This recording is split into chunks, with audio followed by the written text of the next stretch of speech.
अस्सलाम वालेकुम दोस्तों, कैसे हो? मुझे उम्मीद है कि आप सभी सही होंगे। आज जो हम बात करने वाले हैं सऊदी अरब से कुछ इंपॉर्टेंट जानकारी निकल के आ रही है और सऊदी की लाइफ के बारे में कुछ बात करेंगे।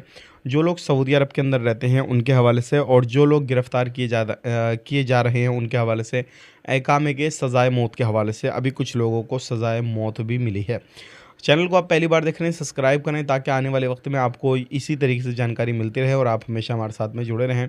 सबसे पहली खबर की तरफ बढ़ते हैं, जो काफ़ी बड़ी खबर आ रही है निकल के। अगर आप सऊदी अरब के अंदर रहते हैं तो सऊदी अरब के अंदर जो नशे का काम करते हैं उनके ऊपर तंज कसा जा रहा है, लोगों को पकड़ा जा रहा है।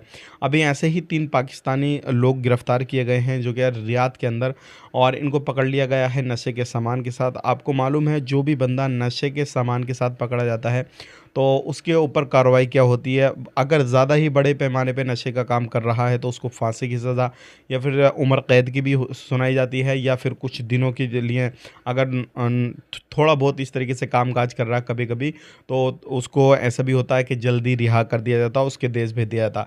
लेकिन ध्यान रखिएगा, आपने छोटा मोटा कुछ भी कैसा भी इस तरीके का नशे का काम करना ही नहीं है, क्योंकि पकड़े गए तो फिर आप अपनी जान से हाथ धो बैठ सकते हैं। इस चीज़ का ध्यान रखिएगा। तो आप जल्दी मालदार बनने के चक्कर में या किसी भी तरीके से इस तरीके से आप गलत चीज़ों में पड़ने के बाद अपनी जान से हाथ धो बैठ सकते हैं।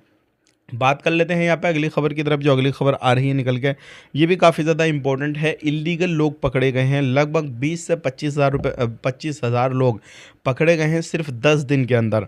और इनमें बहुत सारे लोग ऐसे हैं जो क्या बिना डॉक्यूमेंट्स के सऊदी अरब के अंदर एंट्री किए, जो क्या रोड के थ्रू किए, यानी कि जो बड़े बड़े ट्रक आते हैं उनके अंदर उन्होंने एंट्री कर ली, उनके अंदर छुप के आ गए और वो यहाँ पर आकर इलीगल वगैरह काम कर रहे थे। तो आप ऐसा काम बिल्कुल ना करें।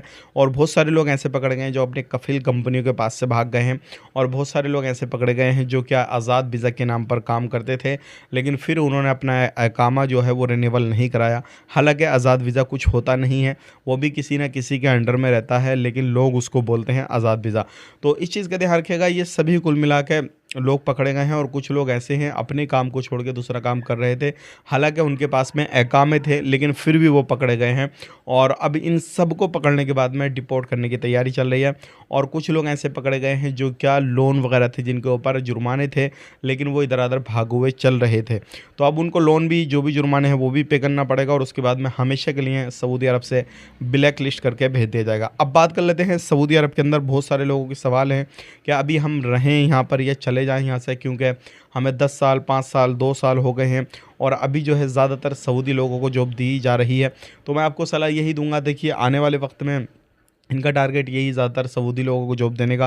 तो आप अपने हिसाब से देख सकते हैं कि आप अपने घर पे आके, अपने देश में आके कौन सा काम शुरू करेंगे, उसके हिसाब से आप अपना जो है आगे की प्लानिंग कर सकते हैं, फ्यूचर में देख सकते हैं।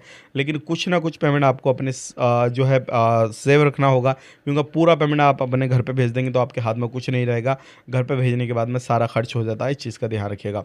तो लाइफ ऐसी है, सऊदी अरब में आप जाएंगे तो काम ही काम हमेशा आपको करना होगा, कभी भी छुटकारा नहीं मिलेगा। इस चीज़ का ध्यान रखिएगा। आज के लिए इतना ही। मिलेंगे इस नेक्स्ट वीडियो में, तब तक के लिए आप अपना ख्याल रखें, अपनी फैमिली वालों का ख्याल रखें। Take care, bye bye.